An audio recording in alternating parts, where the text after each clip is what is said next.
At nakita nga po namin, Sir Pete, ang position paper na yan. At sinabi nga ho ninyo dito ay government should no longer merely explain electricity price increases after consumers have been billed, and it must be continuously determined whether every charge remains lawful, prudent, transparent, properly allocated, and consistent with the least cost mandate. Please walk us through, sir, itong dito sa monthly review and accountability mechanism. Paano po ito ipatutupad kung sakasakali? Ang ating suggestion dyan ay bumuo ang Department of Energy, kasama ang ERC at NEA, at sila ang gumawa ng isang grupo upang ma-monitor to monthly.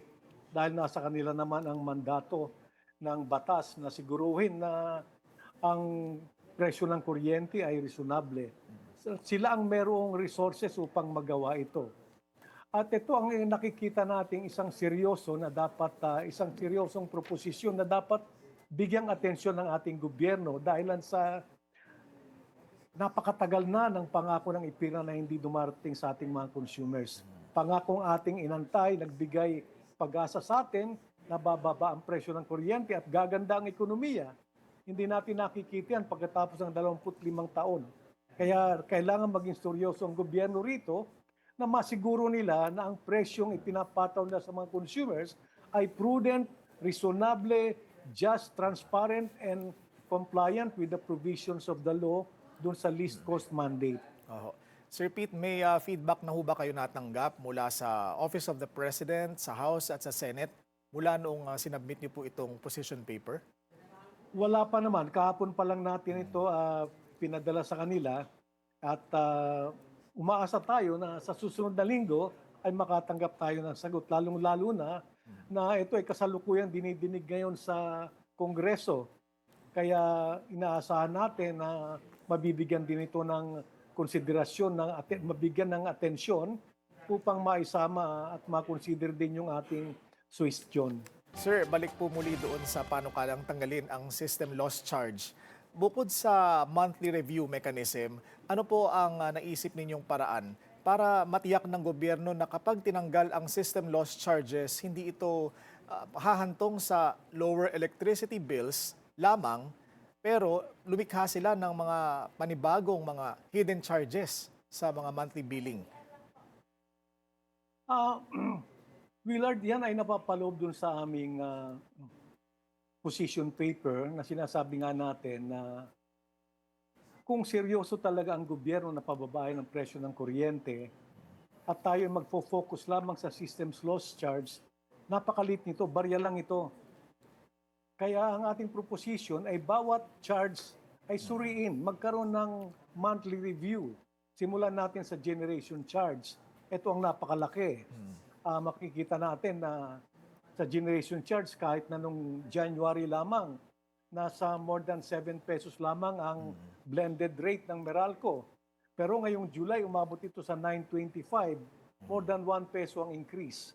Ito ang kailangan ng isang masusing pagsusuri, alamin kung bakit ito tumataas ng ganun na lamang. Hindi naman lahat ng supplier ang ginagamit coal o kaya diesel fuel.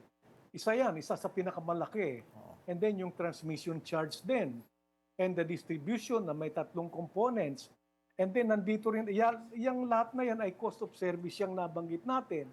Meron tayong mga rates na hindi cost of service katulad ng subsidies, katulad ng taxes. Ito ang dapat suriin natin kung ito ay compliant dun sa sinasabi ng batas na dapat prudent, reasonable ba to, ito ba ay just, ito ba ay compliant dun sa least cost mandate ng batas. Pagkat ito lamang ang makapagbibigay ng protection sa consumers na isa sa provision din ng IPIRA. Kaya dapat isa-isahin lahat ito at mai-reconcile natin yung pinapayagan ng batas na singilin sa atin dahil ito ay cost of service. Pero kahit na nga ito ay cost of service, kailangang mapatunayan pa rin na ito ay compliant dun sa least cost mandate.